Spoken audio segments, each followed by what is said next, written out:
আজ আবার একটি খারাপ ঘটনার সম্মুখীন হতে হয়েছে।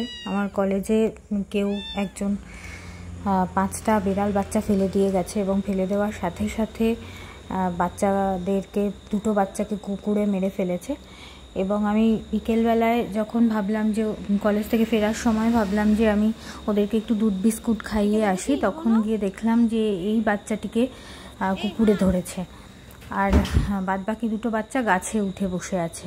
তো এই বাচ্চাটি কুকুরে ওকে কামড়ানোর পরেও আর পা নাড়তে পারছে না, সেই জন্য বাধ্য হয়ে আমি ওকে আমার সাথে বাড়িতে নিয়ে এসেছি। কারণ এইভাবে ওকে ফেলে আসা মানে একেবারে মৃত্যুর মুখে ফেলে আসা, মানে সেটা আমি কি করে করব। আমি 1 ঘন্টা কলেজে দাঁড়িয়েছিলাম যে যদি ওর কোনো ব্যবস্থা করা যায় অন্য কোনো, কিন্তু শেষমেশ পারলাম না।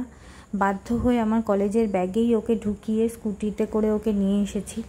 এখন বাড়িতে এসে ওকে পরিষ্কার পরিচ্ছন্ন করে একটু ব্যথার ওষুধ খাইয়ে এখন এই মাছ সেদ্ধ ভাত চটকে ওকে দিয়েছি। ও খাচ্ছে, এমনিতে বেটার আছে, ভোরে টেডি বিয়ারের ওপর শুয়ে আছে, কিন্তু উঠতে মানে এখনও একটা পা, ওর পেছনের বাঁ পাটা ও নাড়াতে পারছে না।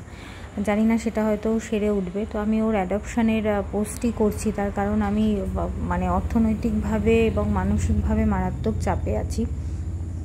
এই মুহূর্তে একটি বাচ্চাকে আবার নিয়ে তাকে বড় করার মতন অবস্থা আমাদের বাড়ির কারুর নেই।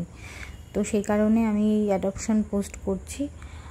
যা খুব মানে ঠিকঠাক যারা মনে করবেন যে সারা জীবনের জন্য এবং 10-12 বছর ও যতদিন বাঁচবে ততদিন ওর দায়িত্ব নিতে পারবেন তারাই ওকে নেবেন, এছাড়া কেউ নেবেন না, যোগাযোগও করবেন না। শুধু ভালোবেসে একটি বাচ্চাকে যারা রাখতে পারবেন তারাই নেবেন। বাচ্চাটি মেল, তো আমি এবং ওকে সুস্থ করেই আমি বাড়িতে দেব যারা নিতে চাইবেন।